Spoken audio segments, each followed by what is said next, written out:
Hey everyone, Assalamu alaikum, good morning, hope you are doing well, get Ami here. എല്ലാവർക്കും സുഖമാണ് സന്തോഷമാണ് എന്ന് ഞാൻ വിചാരിക്കുന്നു. Okay great. ഇന്നത്തെ ടോപ്പിക്കിലേക്ക് കടക്കാം. ഇന്നത്തെ ടോപ്പിക് എന്ന് പറഞ്ഞാൽ മിസ്റ്റേക്ക്. നമ്മുടെയൊക്കെ ജീവിതത്തിൽ ഒരുപാട് വ്യക്തികൾക്ക് പല മിസ്റ്റേക്കും വരാറുണ്ടല്ലേ.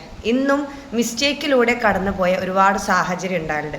മിസ്റ്റേക്ക് വന്ന സമയത്ത് നമ്മൾ ഓരോരുത്തരും ചിന്തിക്കാറുണ്ട്, എനിക്ക് മിസ്റ്റേക്ക് പറ്റിയില്ലേ, ഇനി ഞാൻ ജോലി സ്ഥലത്തേക്ക് പോകണ്ട എന്ന് നമ്മൾ ക്വിറ്റ് ചെയ്യാറില്ലല്ലേ. അങ്ങനെ ഒരിക്കലും ക്വിറ്റ് ചെയ്യരുത്. ജീവിതത്തിൽ മിസ്റ്റേക്ക് ഉണ്ടെങ്കിൽ മാത്രമേ നമ്മൾക്കൊരു ഉയർച്ചയിലേക്ക് നമ്മൾക്ക് എത്താൻ കഴിയൂ. മിസ്റ്റേക്ക് ഇല്ലാത്ത കാലത്തോളം നമ്മൾക്ക് ഒന്നും നേടാൻ കഴിയില്ല. എല്ലാവരുടെ ലൈഫിലും എല്ലാതായ പ്രശ്നങ്ങളും എല്ലാതായ മിസ്റ്റേക്കും ഉണ്ട് എന്ന് വിചാരിച്ചിട്ട് നമ്മളെപ്പോഴും പറഞ്ഞതുപോലെ എൻ്റെ ജീവിതത്തിൽ എനിക്ക് മാത്രമാണ് മിസ്റ്റേക്ക്, എനിക്ക് മാത്രമാണ് പ്രശ്നങ്ങളെല്ലാം നമ്മൾ പറയേണ്ടത്. ആ മിസ്റ്റേക്കിൽ നിന്ന് ഒരുപാട് പാഠങ്ങൾ നമുക്ക് പഠിക്കാനുണ്ട്, ഒരുപാട് കാര്യങ്ങൾ നമുക്ക് മനസ്സിലാക്കാനുണ്ട്. ഓരോ കാര്യങ്ങൾ എടുക്കുന്ന സമയത്തും എനിക്കത് മിസ്റ്റേക്ക് ആണല്ലോ എന്ന് ഓർക്കാത്ത സമയത്ത് നമ്മൾ അതിൽ നിന്ന് കരകയറാൻ നോക്കുക. എടോ, സീറോയിൽ നിന്ന് തുടങ്ങിയ വ്യക്തിയാണ് ഇന്ന് ഹീറോയിൽ എത്തിയണമെങ്കിൽ ആ വ്യക്തി ജീവിതത്തിൽ ഒരുപാട് വേദനകൾ അനുഭവിച്ചിട്ടുണ്ടാവും.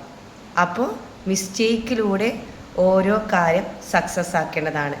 എൻ്റെ ചാനൽ ഇതുവരെ സബ്സ്ക്രൈബ് ചെയ്ത ടീം മെമ്പേഴ്സ് ആണെങ്കിൽ പെട്ടെന്ന് എൻ്റെ ചാനൽ സബ്സ്ക്രൈബ് ചെയ്യേണ്ടതാണ്. Okay, it's me get Amy talk. Thank you so much. By.